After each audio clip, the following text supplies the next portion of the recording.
আমি যাব না। ব্যাপারটা আব্বার কানে না দিতে চাইলে চুপচাপ কলেজ চলে যাবি। এর ভিতরে আব্বাকে টানতেছো কেন? আর কোনো কথা হবে না, খেয়ে চুপচাপ ঘুমা। কি রে, রেডি হয়েছিস? তুমি কোথায় যাবে আপু? তোকে কলেজে ছেড়ে দিয়ে আসবো। আমি একা যেতে পারবো। কোনো কথা বলবি না, চল তোকে কলেজ ছেড়ে দিয়ে আসি। আমি একটু মার্কেটে যাব। কি আর করার, আপুর সাথে কলেজে যেতে হলো। কলেজে যেতেই কোথা থেকে যেন নীলা হন্তদন্ত হয়ে আমার সামনে আসলো। জনি, আমি সরি, সত্যি আমি বুঝতে পারিনি আসলে কি থেকে কি হয়ে গেল সেদিন।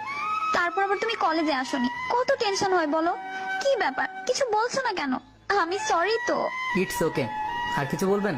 কি হয়েছে জনি, এমন করছো কেন? আমি সরি তো। আচ্ছা, তোমার না ফোন নষ্ট হয়ে গেছে? এই দেখো, আমি তোমার জন্য আইফোন এনেছি। এই বলে নীলা তার ব্যাগ থেকে আইফোনের প্যাকেটটা বের করে আমার দিকে এগিয়ে দিল। আমি একটা মুচকি হাসি দিয়ে বললাম, আমাকে কি ছোট লোক মনে হয়?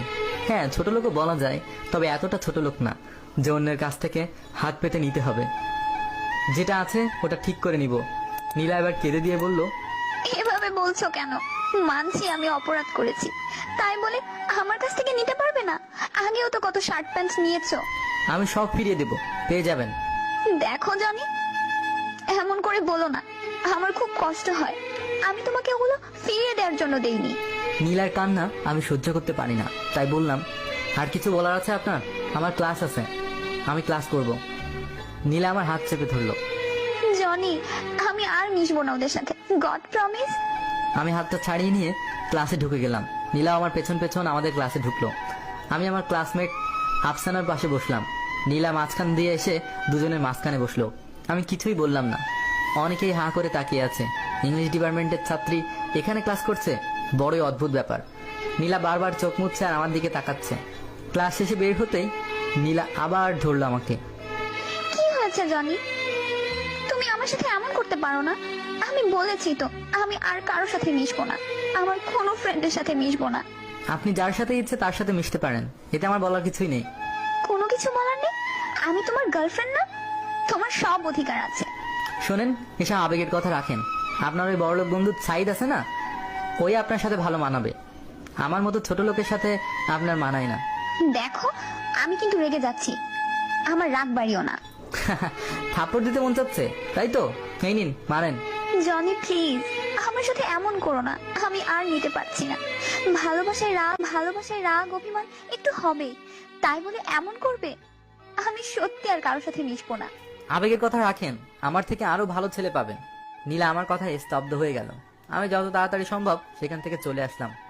কথাগুলো বলতে আমারও খুব কষ্ট হচ্ছিল। কি করব, অভিমানের পালা যে পাহাড় হয়ে গেছে। সেখান থেকে বাসায় এসে বিকালেই ছোট ফুপিদের বাসায় চলে গেলাম। নীলার সাথে আর যোগাযোগ হয়নি। তার 4 দিন পর আবার শারমিনাপুর ফোনে নীলা কল দিল। হ্যাঁ, কে? আপু, আমি নীলা। ও তুমি, বলো। আপু, জনির কাছে একটু ফোনটা দিন না, একটু আর কণ্ঠ শুনবো।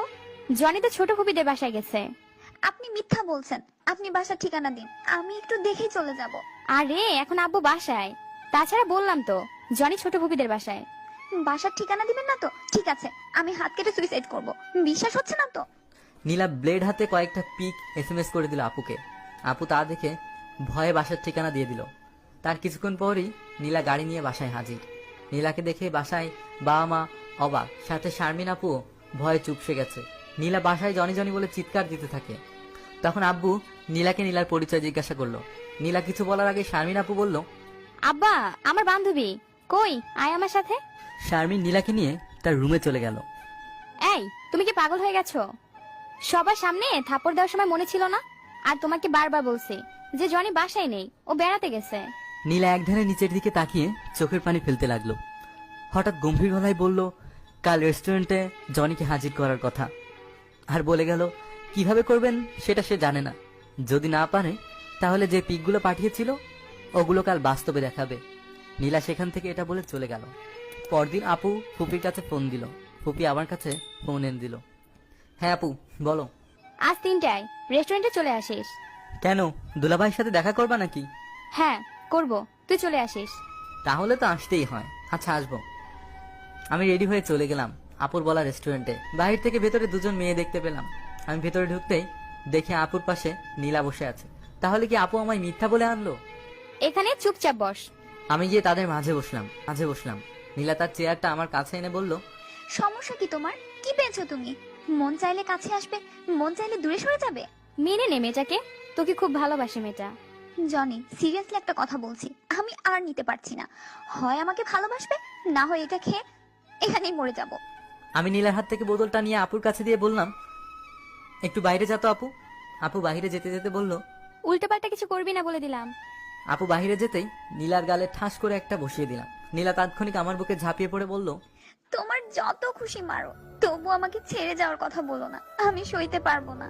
আর যদি ওদের সাথে মিশতে দেখি তখন বুঝবা। আমি আর কারোর সাথে মিশবো না। মিশবে, তবে এতটা না।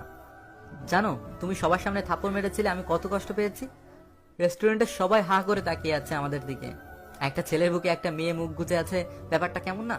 তাতে আমাদের কি? আমিও নীলাকে পরম আদরে জড়িয়ে নিলাম।